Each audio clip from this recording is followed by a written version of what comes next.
Jadi mudah-mudahan pertemuan ini bukan hanya pertemuan sekedar di dunia saja, tapi pertemuan ini menjadi nyambung dengan kehidupan akhirat. Dan mudah-mudahan pada hari ini setelah kita pulang dari tempat yang mulia ini, tiada lain adalah kita bisa mendapatkan sesuatu yang sangat berharga, tentunya yang berkaitan dengan ilmu. Tapi bukan sekedar ilmu, tapi ilmu yang bermanfaat.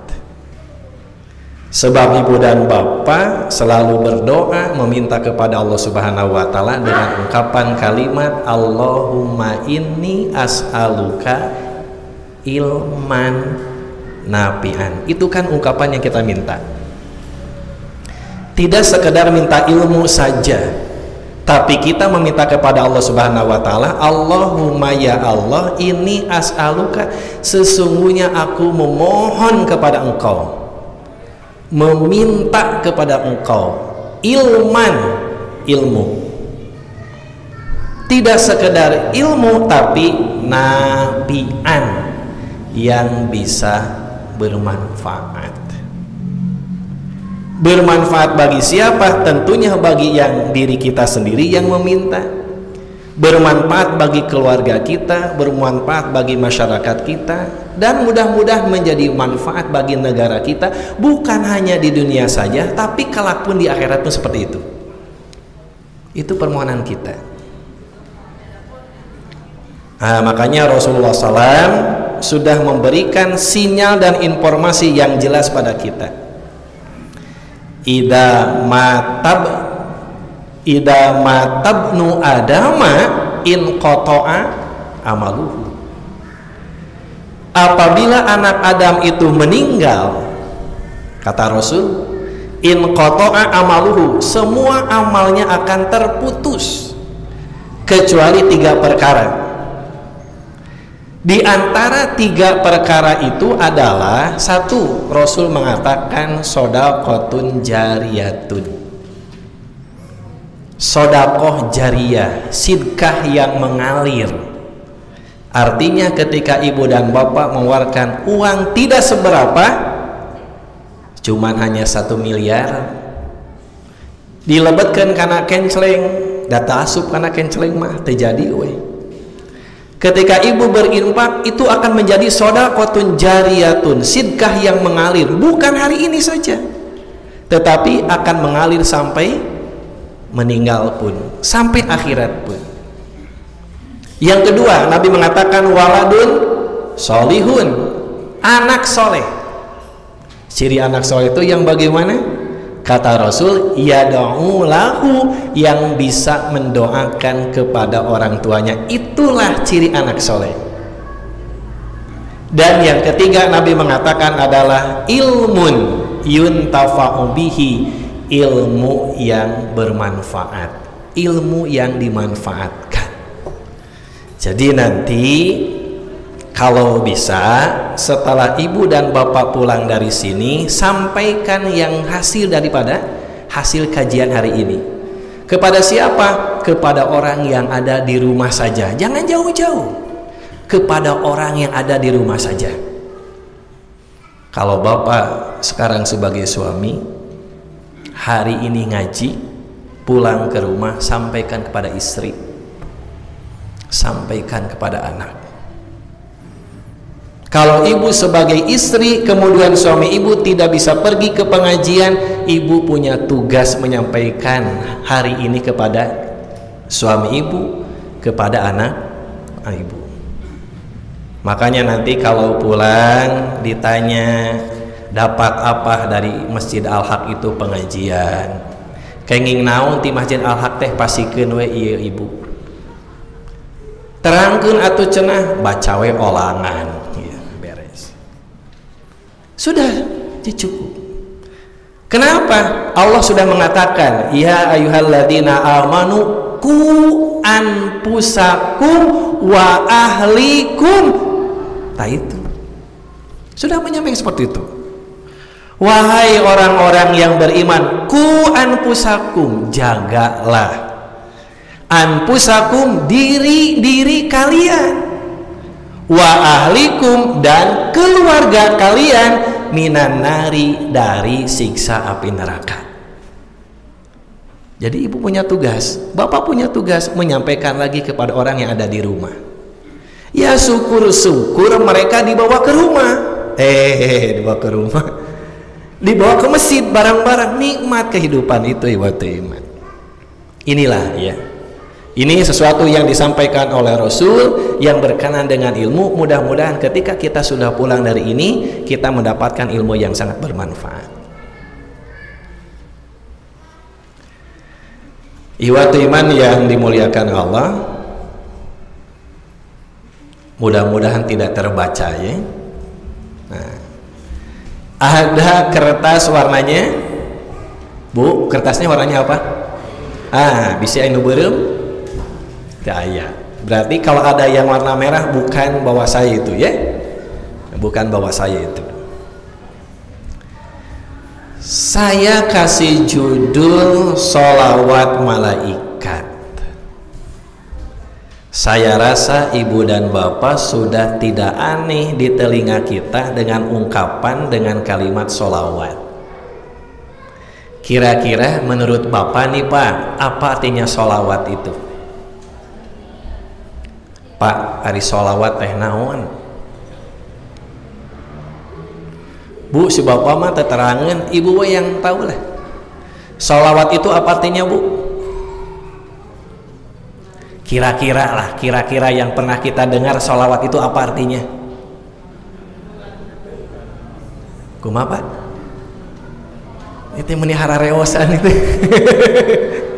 Siga di kamar wae. Apa artinya sholawat?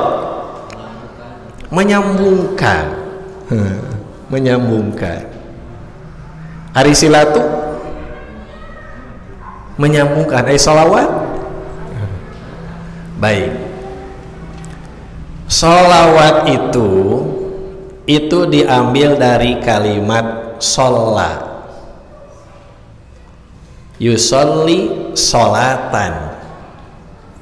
Jadi kalimat sholawat itu sama dengan kalimat sholatun, sholat. Jadi sholawat itu sholat. Coba kira-kira apa arti sholat Bu? Apa artinya sholat? Jadi sholawat itu diambil itu dari kata mufradatnya adalah sholat. Sholat itu apa Bu artinya? Apa artinya sholat?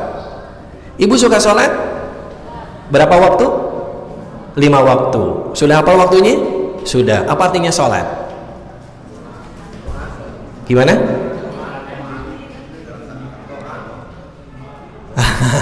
Pak Didin terangkan tuh.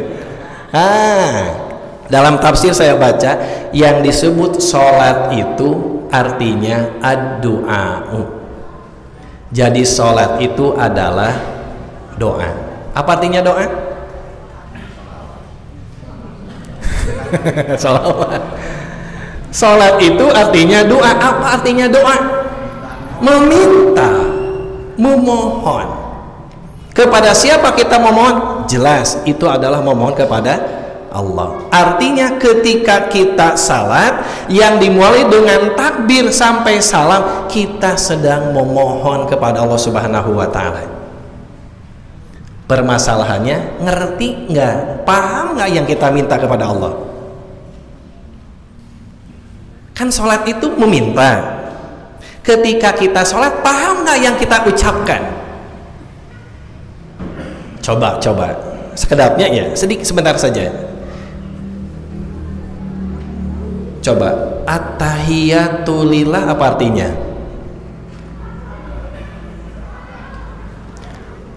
Bapak suka tasahud Pak? Ketika tasyahud kan dibaca at-tahiyatulillah. Apa artinya at-tahiyatulillah?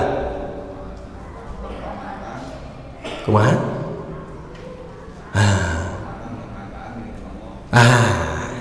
At-tahiyatulillah, segala kehormatan itu milik Allah. Tidak sedikit, maaf, kalau orang sini tidak mungkin. Tidak sedikit kaum muslimin yang dia tidak paham dengan ungkapan yang dia baca, Pak, ketika dia sholat.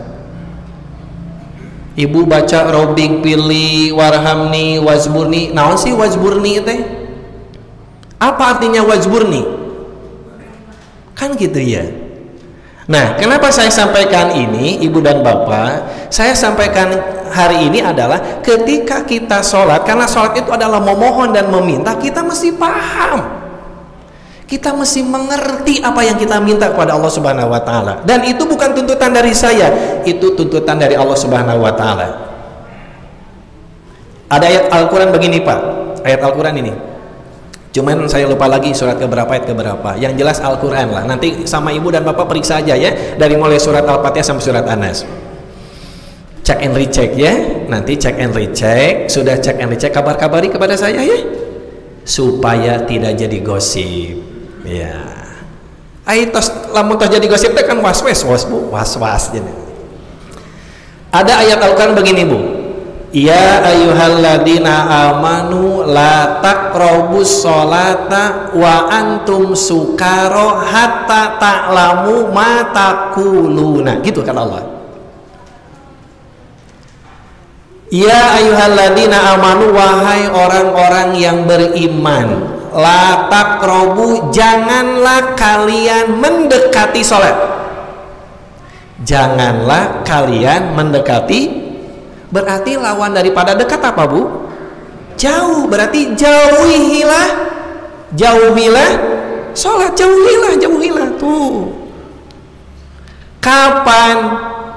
Wa antum sukaro, sedangkan kalian dalam keadaan sukaro, mabuk. Dibacanya sukaro ya, sinnya pakai sin kecil, bukan sinnya pakai titik. Kalau sinnya pakai titik artinya syukur, tapi lamun sinnya pakai sin kecil itu artinya mabuk. Mata kade bili, kalau Ibu nanti mengucapkan kalimat syukuran itu. Syukuran, tasakur harus beda itu. Kalau Ibu tasyakur artinya berterima kasih, tapi kalau Ibu tasakur artinya mabuk-mabukan. Iya. Tasyakur, bersyukur, berterima kasih. Tasakur, mabuk-mabukan. Nah, Allah katakan begini, Ibu, janganlah kalian mendekati sholat sedangkan kamu dalam keadaan mabuk. Mabuk apa dulu? Sebab ketika Ibu pergi ke Pangandaran, jalannya bulak belok, utah marolo, kan eta teh mabuk cenah. Kenapa Mama? Mabuk cenah. Apakah mabuk yang itu? Nah, ataukah mabuk cinta? Bukan juga, tapi mabuk yang berkaitan dengan khamar, minuman keras. Nah, kata Allah, wahai orang-orang yang beriman, janganlah kalian mendekati sholat sedangkan kalian dalam keadaan mabuk. Nggak boleh. Jadi orang yang lagi mabuk jangan diajak-ajak sholat, biarkan saja. Kenapa? Karena orang yang mabuk dia tidak sadar, dia tidak paham, dia tidak akan mengerti, bisa jadi dia hancur bacaannya. Dan ini memang ternyata seperti itu. Surat An-Nisa itu kaitannya dengan salah seorang sahabat yang dia diundang ke satu jamuan makan, kurang lebih itu kira-kira pas mau masuk maghrib lah. Ketika pas masuk mau maghrib disuguhi makanan, kebetulan yang disuguhi itu bukan hanya sekedar makanan, di situ pun ada yang berkaitan dengan minuman khamar, minuman keras. Maka kalimatnya, ya ayyuhalladzina amanu, wahai orang-orang yang beriman, janganlah kalian mendekati sholat sedangkan kamu dalam keadaan, berarti masih kenep diminum pada waktu itu. Pada waktu itu mereka setelah makan, setelah minum, kemudian ya maklum, karena yang diminum minuman keras, akhirnya ada pengaruh ke pikirannya, ke otaknya, begitu pula ke hatinya. Karena mereka tetap harus melaksanakan kewajiban sholat, dan kebetulan pada waktu adalah sholat maghrib, mereka berjamaah melaksanakan sholat maghrib. Ada yang mengatakan di situ yang jadi imam adalah Ali bin Abi Thalib. Ketika di bacaan surat Al-Fatihah, kemudian masuk ke bacaan surat yang susuratan, surat pendek kata kita. Kan sunnah ya. Kebetulan yang dibaca adalah surat Al-Kafirun. Yang dibaca surat Al-Kafirun, Pak. Terang Al-Kafirun Ibu? Mohon Bu, kernu normal wae Al-Kafirun masuk jadi lieur, Pak. Orang yang cerdas saja, orang yang normal saja, orang yang sehat saja ketika baca surat Al-Kafirun terkadang itu suka lupa. Bismillahirrahmanirrahim. Qul ya ayyuhal kafirun la a'budu ma ta'budun wala antum 'abiduna ma a'budu wala ana 'abidum ma abattum wala antum 'abiduna ma a'budu wala ana abidum ma abattum wala antum abiduna ma a'bud wala ana abidum ma abattum wala antum abiduna habat Bu, wala ana wala antum wala ana wala antum. Mencari kalimat lakum dinukum tidak akan ketemu itu susah itu ya. Makanya lantaran lagi sendiri ya sujud saja, ruku saja ya. Orang ini salah bacaannya parah sekali. Apa? Di ayat surat Al-Kafirun ada kalimat la a'budu ma ta'budun. Qul ya ayyuhal kafirun. Katakan Muhammad kepada orang-orang yang kafir. La a'budu ma ta'budun. Aku tidak akan beribadah seperti apa yang kalian ibadah. Aku tidak akan menyembah seperti yang kalian sembah. Kan seharusnya begitu. Karena waktu maghribnya dia makan, kemudian dia minum khamar, akhirnya ada kalimat yang lepas, Pak. Seharusnya dibaca la a'budu ma ta'budun, ini membacanya a'budu ma ta'buduna. Qul ya ayyuhal kafirun, katakanlah kepada orang-orang yang kafir, a'budu ma ta'budun, aku akan beribadah seperti yang kalian ibadah. Kan salah ya? Salah, Pak. Kenapa? Karena kondisi pada waktu itu sedang mabuk. Maka turunlah ayat ini, wahai orang-orang yang beriman, janganlah kalian mendekati sholat sedangkan kalian dalam keadaan mabuk. Sampai kapan Ibu? Hatta ta'lamu ma taquluna, sehingga kalian paham apa yang kalian ucapkan. Itu Pak. Coba, janganlah kalian mendekati sholat sedangkan kalian dalam keadaan tidak sadar, keadaan tidak mabuk. Hatta ta'lamu, sehingga kalian mengerti mata kuluna, apa yang kalian baca. Kalau begitu, dari mulai Fatihah sampai salam itu harus dipahami, harus dimengerti apa yang kita minta. Sebab apa? Sebab tadi kita sudah sepakat bahwa sholat itu adalah doa. Sholat itu adalah memohon, sholat itu adalah meminta. Makanya ketika kita meminta, kita mesti paham apa yang kita minta. Kalau Allah mah yang diminta jelas, dia mah ada punya sifat alimun, maha mengetahui. Jangankan yang belum dibacakan, jangankan yang dibacakan, yang belum dibacakan saja Allah sudah tahu, Pak. Kita yang meminta, kita yang memohon kepada Allah, kita mesti paham apa yang kita minta. Jadi nanti mah kita belajar itu saja. Allahumma ba'id baini itu apa artinya? Wajahtu itu apa artinya? Subhanakallahumma bihamdika itu apa artinya? Itu dituntut oleh Allah. Sebab Allah tadi sudah katakan, sehingga kalian mengerti apa yang kalian baca. Jadi sholat itu artinya doa. Jadi sholawat itu diambil dari kalimat sholat. Itu Pak. Ini sholawat malaikat, berarti doa malaikat. Saya tanya, Bu, Ibu mau nggak didoakan sama malaikat? Bapak mau, Pak? Bisi Bapak ma'alim. Iya, jangankan oleh malaikat, terkadang kita pun kepada manusia sering meminta doa. Teteh, Aa, jangan lupa ya, doain bapak ya, bapak mau umroh. Nah kan itu minta doa sama manusia saja sudah minta, Pak. Ini didoakan langsung oleh malaikat. Kata siapa? Dalam surat Al-Ahzab surat ke-33 Allah 56, Allah berfirman, Innallaha, sesungguhnya Allah, wa malaikatahu, dan para malaikatnya, yusalluna, mereka bersolawat. Mereka bersolawat, artinya Allah bersolawat, malaikat bersolawat kepada siapa? Alan nabiyyi, kepada nabi. Imam Al-Juhaili di dalam tafsir Al-Munirnya, beliau memberikan komentar yang disebut solawat Allah berbeda dengan solawat malaikat. Tidak sama. Solawat Allah itu artinya rahmatuhu waridwanuhu, rahmat Allah dan keridhaan Allah, kasih sayang Allah dan keridhaan Allah, itu solawat Allah.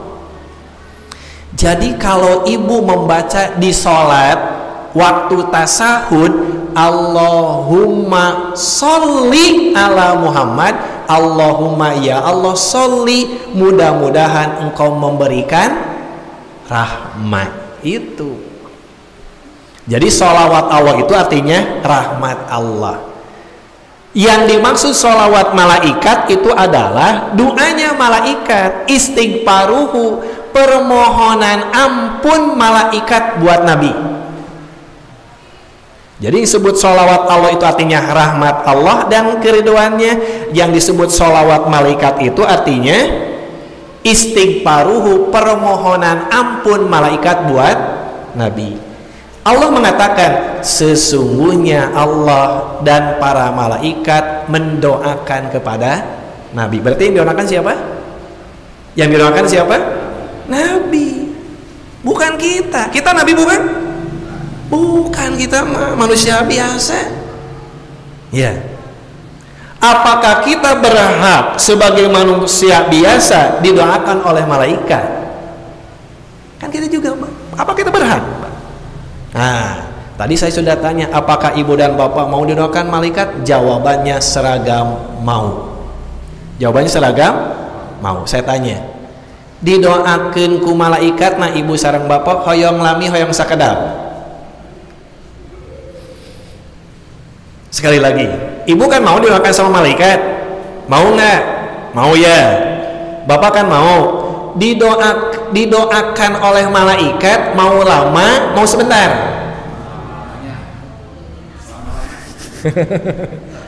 Mohon ibu doakan malaikat tuh hoyong lami hoyong sakedap. Bu, hoyong lami yang sekedap apa doakan ku malaikat? Hoyong lami nyaan. Nyaan. Ari ngaos hayang lami hayang sakedap. Iya, disinilah liciknya kita. Didoakan sama malaikatnya ingin lama, tapi kerjanya ingin sebentar. Tetiasa, Bu. Ya, nggak bisa.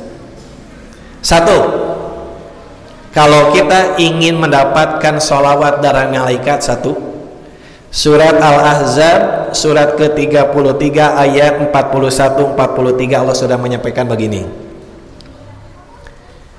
Ya ayyuhalladzina amanu dzkurullaha dzikran katsira. Ya ayyuhalladzina amanu, wahai orang-orang yang beriman, udhkuru, berzikirlah kalian, ingatlah kalian, sebutlah oleh kalian siapa? Allah, nama Allah. Sebutlah oleh kalian nama Allah, ingatlah oleh kalian nama Allah. zikron kathiron, dengan mengingatnya kathiron, yang banyak, yang lama. Sebutlah, ingatlah Allah selamanya, jangan sebentar, tapi selamanya. Wasabbihu, dan bertasbihlah kalian, maha sucikanlah oleh kalian Allah itu, bukrotan, di waktu pagi, wa asilan, dan di waktu petang. Jadi Allah menyuruh kepada kita, ibu dan bapak, berzikirlah kalian kepada Allah, sebutlah nama Allah, ingatlah kepada Allah dengan zikir yang banyak, dengan zikir yang banyak. Jadi zikir itu diperintahkan oleh Allah. Salat itu bagian daripada zikir. Di luar salat pun kita mesti berzikir kepada Allah. Di luar salat pun kita mesti ingat kepada Allah. Cuman ada beberapa ayat yang menerangkan yang berkaitan dengan zikir. Saya baca dalam satu buku, namanya buku Kitab Riyadhus Shalihin, karangan Imam An-Nawawi, ya, An-Nawawi. Beliau mengatakan, saya kutip satu ayat. Pertama di surat Al-A'raf ayat 205. Di ayat surat Al-A'raf ayat 205, Allah berfirman begini, wadkur, dan zikirlah, sebutlah, Rabbaka, nama Tuhanmu, sebutlah nama Tuhanmu, pinapsika, di dalam dirimu, sebutlah nama Tuhanmu di dalam dirimu, tadarruan, sambil kalian merendah diri, waqifatan, dan sambil kalian punya rasa takut. Itu kata Allah. Jadi sebutlah nama Allah, ingatlah kepada Allah sambil merendah diri, waqifatan, dan kalian sambil punya rasa takut. Ibu menyebut Allahu Akbar kan biasa-biasa kita mah ya, hari-hari we kan gitunya Bu. Ketika salat Allahu Akbar, padahal ketika menyebut nama Allah itu kata Allah, merendah dirilah kalian, sebab yang paling akbar itu, yang paling agung itu hanyalah Allah, kita mah kecil. Waqifatan, ingatlah, dan sambil punya perasaan takut, Allah yang maha segalanya. Itu kata Allah. Yang ketiga kata Allah, wadunal jahri, dan tidak sambil keras. Jahri itu kan keras. Wadunal jahri, tidak sambil keras, minal qauli, dari mengucapkannya. Jadi ini perintah Bu. Jadi ketika kita berzikir tidak usah keras-keras, apalagi berteriak Allah, Allah, tidak usah. Ini kata Allah. Satu, tadarruan. Yang kedua, khifatan. Yang ketiga, wadunal jahri, tidak usah keras. Nah, ada yang mengomentari dalam tafsir itu tidak keras itu pertengahan antara suara yang keras dan suara yang tidak keras, di pertengahan. Jadi tidak perlu berteriak Bu Pak. Ya. Kapan? Bilugudwi wal asoli. Ketika waktu pagi, wal asoli, dan waktu petang. Ahli bahasa memberikan komentar, yang disebut dengan al-asol itu dari jam'u asilin, dari jamak asil. Asil itu artinya wahuwa ma bainal asri wal maghribi. Asil itu artinya ma bainal asri, waktu antara asar wal maghribi, dan maghrib gitu. Jadi dari mulai asar sampai menjelang maghrib. Ini Allah katakan begitu. Wahai orang-orang yang beriman, sebutlah nama Allah dengan sebutan yang banyak, Maha sucikanlah Allah bukratan wa asila, di waktu pagi dan waktu petang. Jadi ilmunya begini Bu, waktu pagi khusus waktu pagi, petang pun khusus waktu petang. Tetapi ada yang mengomentari pagi dan petang itu menunjukkan waktu dari mulai pagi sampai petang gitu. Jadi kalau disebut pagi dan petang berarti siang boleh lupa ya kepada Allah, boleh tidak dzikir kepada Allah. Nah, disebut pagi dan petang itu artinya dari mulai pagi sampai petang. Iya kan, tadi juga awalnya zikran katsiro, sebanyak-banyaknya, artinya setiap waktu, siang maupun malam.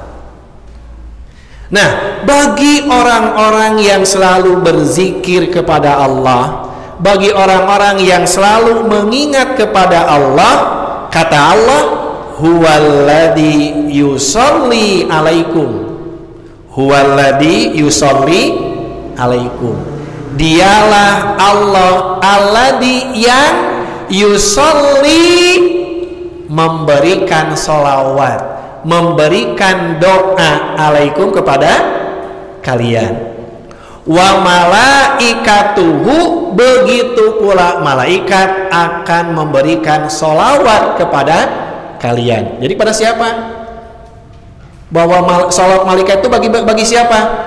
Bagi orang-orang yang senantiasa berzikir kepada Allah, bagi orang-orang yang senantiasa menyebut nama Allah, bagi orang-orang yang selalu mengingat nama Allah setiap waktu, setiap saat. Nah, yang pertama, ketika kita ingin mendapatkan sholawat dari malaikat, doa daripada malaikat, yang pertama, perbanyaklah berzikir kepada Allah, perbanyaklah ingat kepada Allah.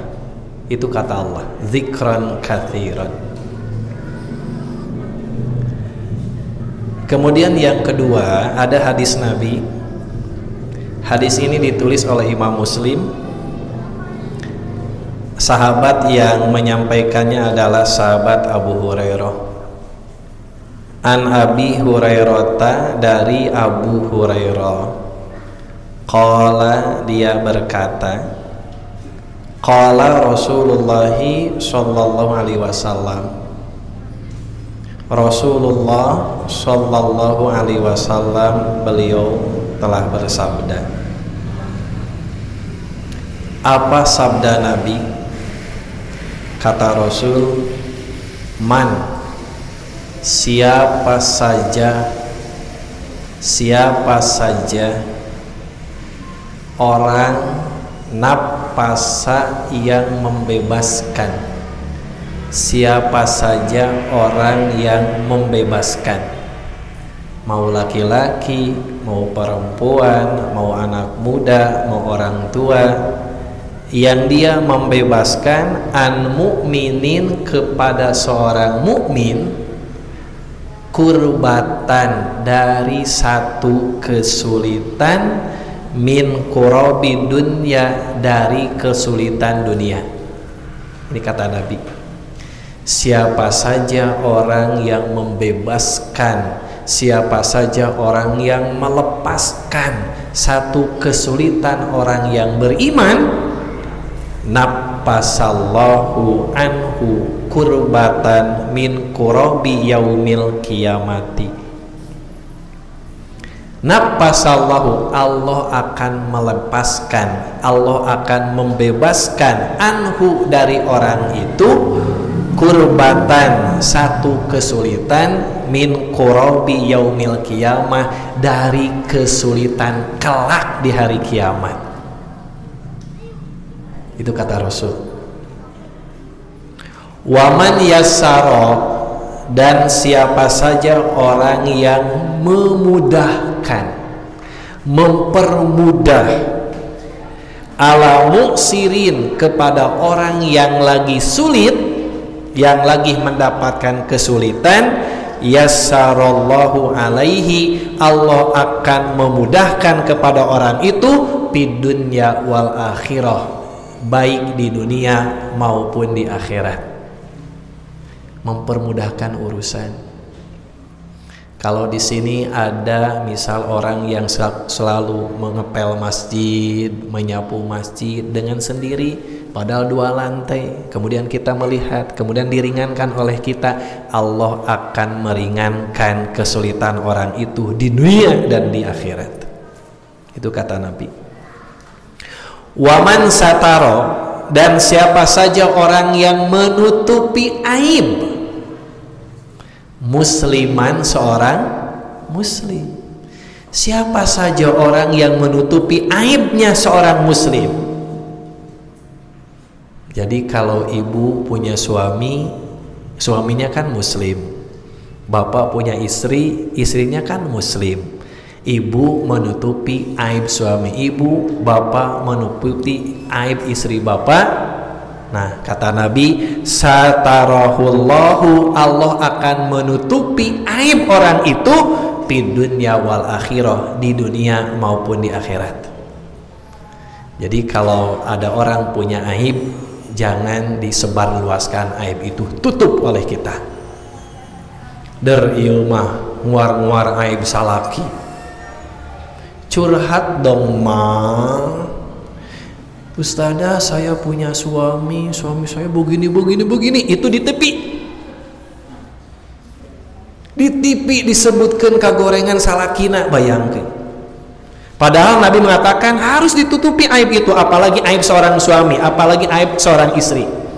Kalau ibu menceritakan aib suami ibu, itu sama saja ibu menceritakan aib diri ibu sendiri. Kalau bapak menceritakan aib istri bapak, itu sama dengan menceritakan aib bapak sendiri. Tidak akan ada orang lain. Apalagi ini menutupi aib orang lain. Ini kata Rasul seperti itu. Barang siapa yang menutupi aib seorang muslim, Allah akan tutup aibnya di dunia ataupun di akhirat.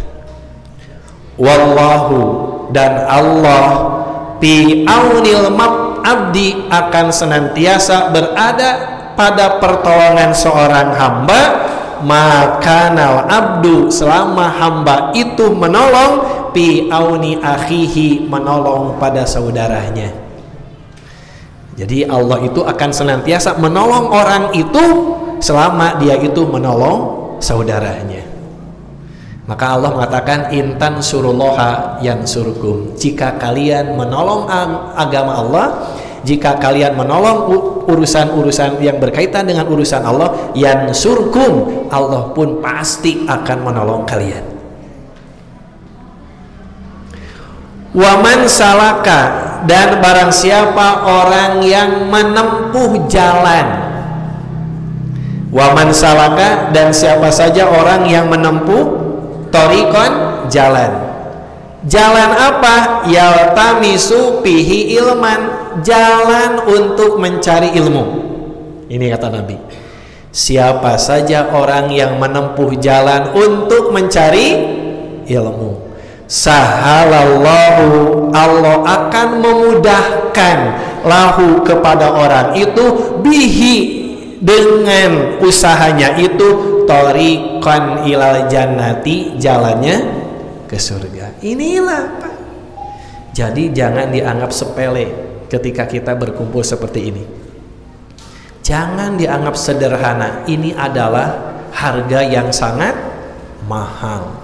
Maka judul oge pangaosan. Terang pangaosan, Bu?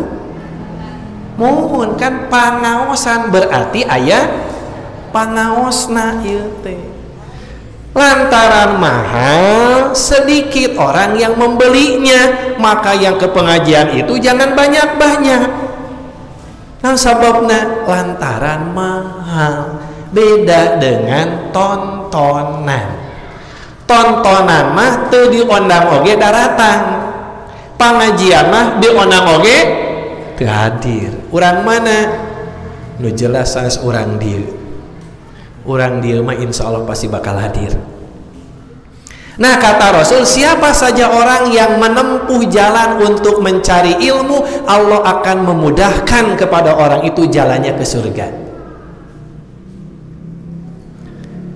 Yang kedua, ciri pengajiannya bagaimana? Ciri pengajiannya bagaimana? Ciri taklimnya bagaimana? Kumpulan orang itu bagaimana? Ilmunya bagaimana? Nah, Rasul mengatakan wa maztama'a qaumun, dan tidaklah berkumpul satu kaum. Bu, kalau sebut kaum berapa orang? Yang disebut kaum itu banyak, Pak. Ya, lebih daripada satu. Minimal berapa? 2. Sholat berjamaah itu minimal berapa orang, Pak? 2. Alhamdulillah kan di sini mah 2 jajar. Sami sareng di Simkuring, Pak. Tiap waktu itu sholat itu berjamaah 2 jajar, Pak.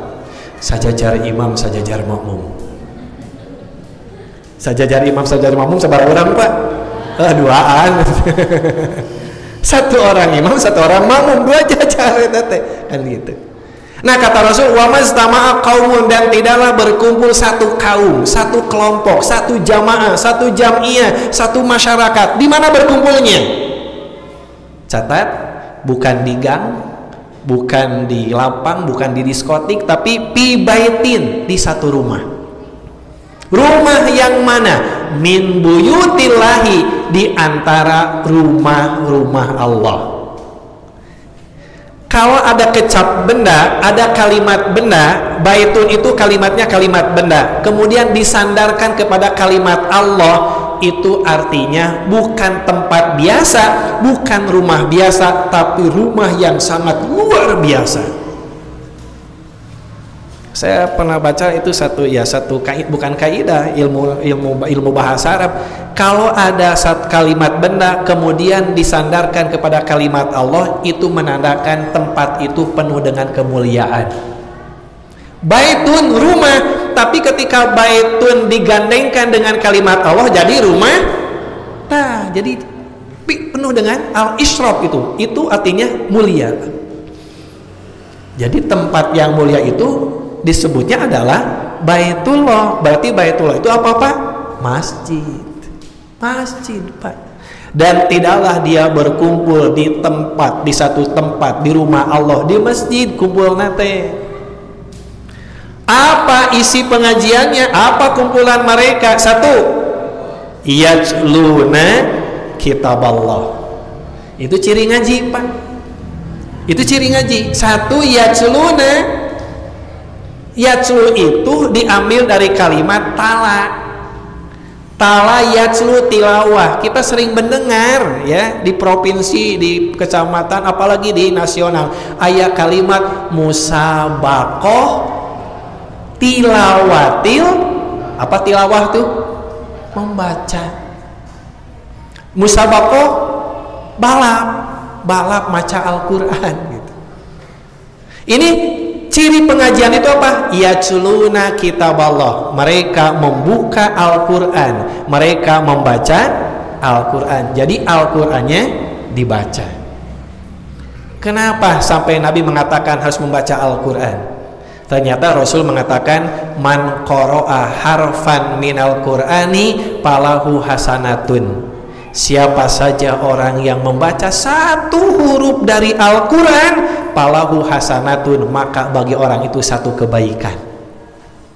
Ibu baca 2 huruf berarti 2 kebaikan, bapak baca 3 huruf berarti 3 kebaikan, kita semua baca 4 huruf berarti 4 kebaikan, kita baca 10 huruf berarti 10 kebaikan. Tadi ibu baca surat apa tadi di atas? Baca surat Al-Ahzab ayat 56, baca surat Al-Ahzab 41 sampai 43. Berapa huruf?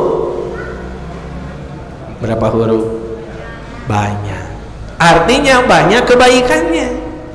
Jadi membaca Al-Quran itu besar pahalanya. Aduh, gimana saya belum bisa? Bagaimana kalau belum bisa, Pak? Diajar. Kalau belum bisa, belajar. Artinya tidak ada istilah kenaon, Pak? Tak istilah kagok. Wayana, walaupun kita sudah tua, ya, apalagi kita masih muda, kalau sananya kita belum bisa membaca Al-Quran, belajarlah. Kenapa? Karena ada tuntutan untuk membaca Al-Quran. Dan Nabi mengatakan al-mahiru bil Qur'ani ma'as safaratil kiramil bararah. orang yang mahir, orang yang ahli, orang yang bisa membaca Al-Quran, ma'as saparatil kiramil bararah, maka dia akan dikelilingi oleh para malaikat. Orang yang mahir, orang yang ahli, orang yang bisa membaca Al-Quran, dia akan dikelilingi oleh malaikat kalau Al-Qurannya dibaca. Tapi orangnya mahir, bisa membaca Al-Quran, ya, tapi tidak dibaca Qurannya, tidak akan dikelilingi oleh para malaikat.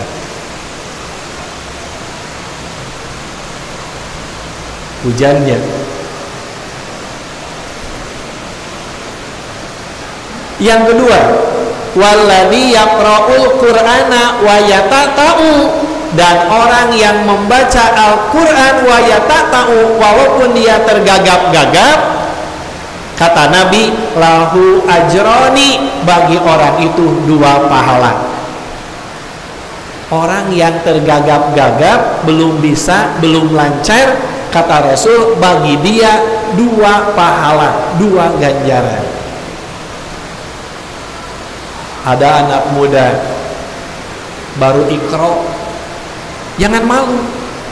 Ikronya ikro 1, halamannya halaman 1, jilidnya jilid 1, hurufnya huruf ke-1. Jangan malu.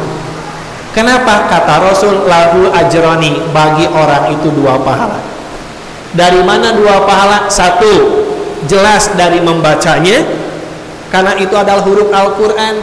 Yang kedua, wa huwa syakun alaihi, dia merindukan, ingin bisa membaca Al-Quran. Berarti dari mana? Dari belajarnya. Maka ciri pengajian itu 1, yatsluna kitab Allah, mereka membaca Al-Quran, dibuka Qur'ana di aus. Tetapi tidak cukup hanya dibaca, harus meningkat. Apa? Nabi mengatakan wa yatadarasunahu, dan mereka bertadarus.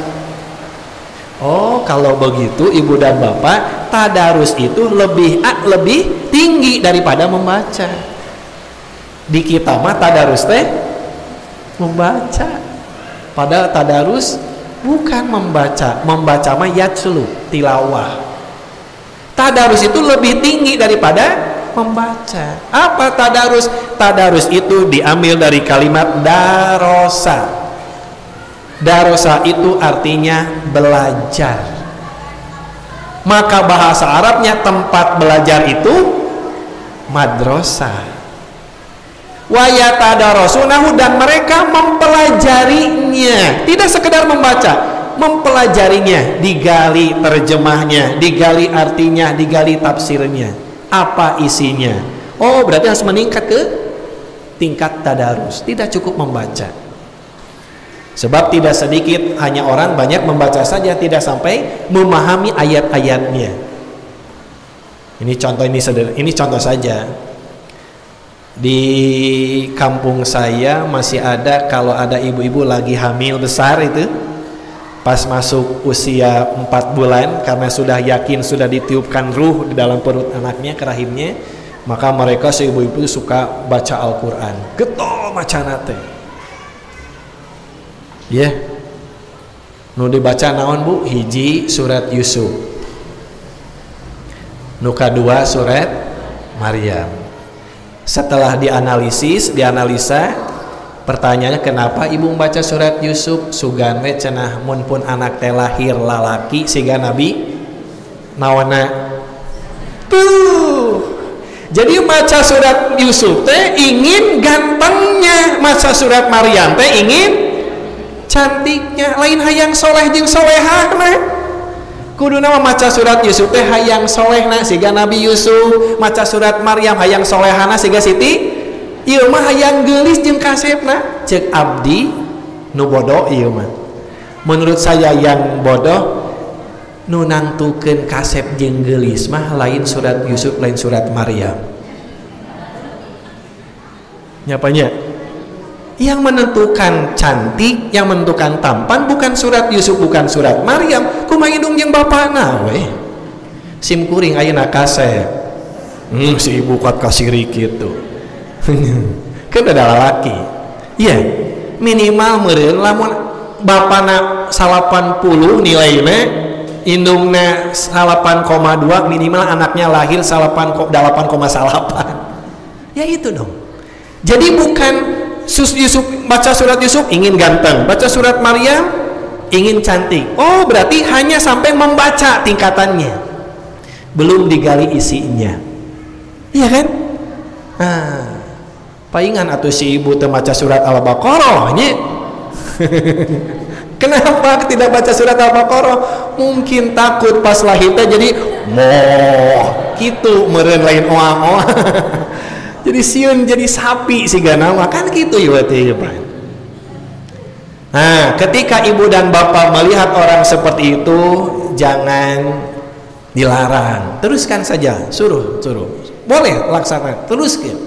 Tapi kasih nasihat. Quran itu diterima oleh Nabi, disampaikan oleh Nabi kepada kita, itu bukan hanya surat Yusuf dan surat Maryam saja, tetapi ada 114 surat, 30 juz, baca semuanya.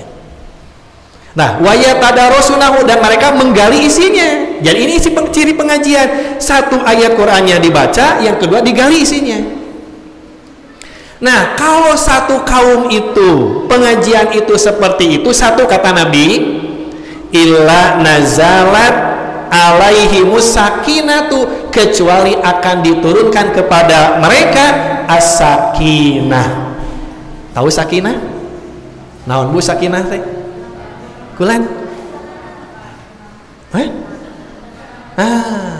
Urang sok ngadoakeun ka panganten geuningan ujang, mudah-mudahan ujang teh sing sakinah ngumah wadah warahmah. Sing sakinah ngumah wadah warahmah. Sakinah mawadah warahmah. Apa sakinah itu? Tenang, tentram. Maka orang-orang yang berada di majelis ilmu, orang-orang yang berada di pengajian, saya yakin, saya jamin akan mendapatkan ketenangan hati. Ini Nabi mengatakan, tidaklah berkumpul satu kaum di satu tempat di bumi Allah yang dia membaca Al-Quran, yang dia menggali Al-Quran, artinya mengaji, taklim, kecuali akan diturunkan kepada mereka as-sakinah, ketenangan, ketentraman. Ini jaminan dari Nabi. Percaya Pak? Ibu percaya? Saya percaya sampai hari ini. Saya percaya dan akan percaya selamanya. Apa buktinya? Apa yang ibu pikirkan hari ini? Apa yang bapak pikirkan hari ini? Nggak ada pikiran yang lain. Tenang aja. Tetapi ketika ibu dan bapak pulang ke rumah, saya tidak tanggung jawab.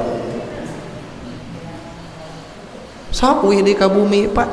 Mun si ibu tidak ajak ngaos kaina si ibu teh bapak di mana cenah meni wayah kieu karek kuy. Pan kitu motot si ibu teh. Pan kitu Pak. Tapi ketika di majelis ilmu, insya Allah ini jaminan dari Nabi, kecuali akan didatangkan kepada mereka as-sakinah, ketenangan, ketentraman. Makanya kalau ibu dan bapak ingin tentram hidup, sering-seringlah bersatu dengan orang-orang yang suka ada di pengajian. Inilah dalilnya. Yang kedua, wa ghasyiyatuhumur rahmah, dan mereka akan disibukkan dengan rahmat, dengan kasih sayang. Yang ketiga, wa haffathumul malaikatu, dan malaikat akan mengelilingi mereka. Itu malaikat akan mengelilingi mereka, bukan hanya mengelilingi, tapi malaikat mendoakan mereka. Inilah yang kedua. Jadi sholawat malaikat itu adalah ketika orang-orang yang berada di majelis ilmu, di majelis taklim. Inilah yang kedua. Maka tadi saya tanya, Bu, didoakeun ku malaikat teh hoyong lami hoyong sakedap. Nah, ini mah yang laminya berarti nggak usah sampai ke subuh ya namanya. Nah, itu yang kedua. Yang ketiga terakhir, Bu. Hadis Nabi. Haddasana Musa bin Ismaila, haddasana Abdul Wahidi, haddasana Al-A'masu, qala samitu Aba Solihin. Kata A'mas, saya pernah mendengar Abu Solih Yaqulu Abi Sholih mengatakan begini, sami'tu Aba Hurairah, saya pernah mendengar Abu Hurairah. Kata Abu Sholih, apa yang dikatakan oleh Abu Hurairah? Yaqulu Abu Hurairah berkata, qala Rasulullah sallallahu alaihi wasallam, Rasulullah sallallahu alaihi wasallam telah bersabda. Apa sabda Nabi? Sholatur rajuli, salat seorang laki-laki, pil jamaati, yang dilaksanakan secara berjamaah, tudha'afu, akan dilipat gandakan pahalanya, ala sholatihi, daripada sholatnya sendiri, fi baitihi, di rumahnya, wa fi sukihi, atau di tempat kerjanya, di pasarnya. Berapa lipat? Khomsan wa ishrina dipan, 25 derajat, tapi terpakai celciusnya 25 derajat. Jadi pahalanya 25 derajat. Hadis yang lain mengatakan sab'an wa isrina, 27 derajat. Artinya sholat berjamaah itu lebih besar pahalanya daripada sholat sendiri. Wadzalika, dan hal itu idza tawaddoa, apabila dia berwudu. Nah, ini menandakan, jadi isyarah ketika mau sholat harus berwudu, bersuci. Maka Al-Quran mengatakan, idza kumtum ila sholati fagsilu wujuhakum wa aydiyakum ilal marafiqi wamsahu bi rusikum wa arjulakum ilal ka'bain. Apabila kalian hendak melaksanakan sholat, maka cucilah muka kalian, cucilah tangan kalian, usaplah kepala kalian, cucilah kaki kalian. Itu berarti wudu. Fa'asanal wudu'a, kemudian orang itu memperbagus wudunya. Summa kharaja, kemudian orang itu keluar. Kemana keluarnya?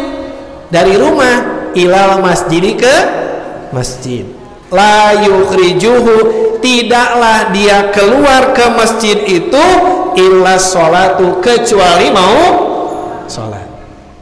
Jadi keluarnya orang itu dari rumah ke masjid tiada lain hanya untuk ini, menandakan ibu dan bapak, Rasul mengatakan seperti itu sebab tidak menutup kemungkinan ada orang yang keluar dari rumah pergi ke masjid itu bukan untuk sholat, bukan untuk sholat, tapi untuk yang lain. Rek naon?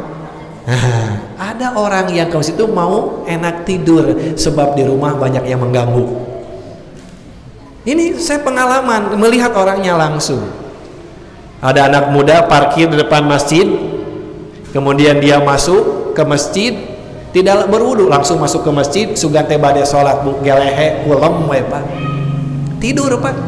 Ketika datang waktu maghrib, dia keluar, dikirain mau ambil air wudu, dia bawa motor lagi pulang Pak. Oh, jadi asup ke masjid teh hayang geunah sare ieu mah. Atau mungkin orang yang datang ke masjid itu bukan mau tidur, tapi mau wisata. Sumping ka Kubah Emas, ka ditu ka Bogor, ka Depok, rek naon? Rek wisata, eta mah rek salat man gitu iwati man. Maka Nabi sudah mengatakan la yukhrijuhu illa sholatu, tiada lain orang itu keluar dari rumahnya ke masjid itu untuk sholat. Karena niatnya untuk sholat, lam yakhtu khutwatan, tiada lain ketika langkahnya itu illa rupi'at lahu biha darajatun, itu akan meninggikan derajatnya. Jadi orang yang pergi ke masjid itu akan ditinggikan derajatnya. Terbukti itu Pak. Nya budak teteh soleh bager ke masjid wae tuh nya. Tinggi derajatnya. Beda nu anak muda datang ke diskotik. Kan gitu iwati iman. Iya, beda. Jadi akan ditinggikan derajatnya. Bukan hanya ditinggikan derajatnya, wa hutta anhu biha khoti'atun, dan akan dihapus dosanya. Derajatnya akan ditinggikan, dosanya akan dihapus. Itu belum sholat, baru keluar dari rumah di perjalanan. Bagaimana ketika dia sudah masuk ke masjid kemudian dia sholat? Kata Nabi, fa'idha sholat, dan apabila dia sholat, lam tazalil malaikatu, tidak henti-hentinya malaikat tusolli alaihi, memberikan sholawat kepada orang itu, mendoakan kepada orang itu. Didoakan ku malaikat apa. Jadi pertanyaannya, ibu bapak sholat, kalau sholat berjamaah mau lama mau sebentar? Mun sholat berjamaah ibu hoyong lami hoyong sakedap di imaman kan gitunya. Iya, jadi nanti kalau Ramadan pilihlah imam yang paling lama, pilihlah imam yang paling lama, jangan pilih imam yang paling pendek. Sebab apa? Sebab malaikat mendoakan orang itu selama dia fi musallahu, berada di tempat sholatnya. Jadi kalau imamnya sebentar didoakan sama malaikatnya, tapi kalau imamnya lama, akan lama didoakan oleh malaikat. Sepakat? Nah, jangan sampai kan gitu iwat iman. Terkadang kita mah punya suudon ke imam itu. Imam baru baca alif lam mim tos suudon. Bismillahirrahmanirrahim. Alif lam mim. Baqarah ya mah. Baqarah ya mah. Baqarah. Di pikirannya Baqarah panjang, duk dekat itu ka dieu teh khusus salatna iwat iman. Ternyata Imam Masjid Al-Haq mah bijaksana. Alif lam mim Allahu Akbar. Gini kan? Kan gitu iwat iman. Makanya ke imam itu jangan suudon dulu. Harus punya prasangka yang baik. Iya, prasangkanya apa? Kalau imam itu lama, maka ibu punya kesempatan didoakan oleh malaikat itu akan lebih lama. Itu kata Nabi. Malaikat tidak akan henti-hentinya mendoakan kepada orang itu madama fi musallahu, selama orang itu berada di tempat sholatnya. Apa doa malaikat? Doa malaikat akan mendoakan begini, Allahumma sholli alaihi, Allahumma arhamhu, Allahumma sholli alaihi, Allahumma arhamhu. Dalam hadis yang lain, Allahumma gfir lahu, Allahumma arhamhu, Allahumma tub alaihi. Allahumma ya Allah sholli, semoga engkau senantiasa memberikan rahmat kepada orang itu. Ya Allah, semoga engkau senantiasa memberikan rahmat kepada orang itu. Allahumma arhamhu, ya Allah irhamhu, kasih sayangilah orang itu. Coba, ini doa malaikat. Nah, itu beberapa dasar ketika sholawat malaikat itu ternyata bukan hanya Nabi saja, kita pun berhak untuk didoakan oleh malaikat. Apa doa malaikat? Allahumma sholli alaihi, Allahumma arhamhu, ya Allah kasih sayangilah orang itu, ya Allah beri rahmat orang itu, ya Allah ampunilah dosa-dosa orang itu, ya Allah terimalah taubat orang itu. Itu doa para malaikat. Itu saja mungkin yang saya bisa sampaikan, dan memang saya dikasih waktu sampai jam 8. Pas ini jam 8. Mudah-mudahan ada guna dan manfaatnya, wabil khusus bagi saya sendiri. Saya pungkas dengan doa, Rabbana la tuzigh qulubana ba'da idh hadaitana wa hab lana min ladunka rahmah innaka antal wahhab. Rabbana atina fid dunya hasanah wa fil akhirati hasanah wa qina adzabannar. Assalamualaikum warahmatullahi wabarakatuh.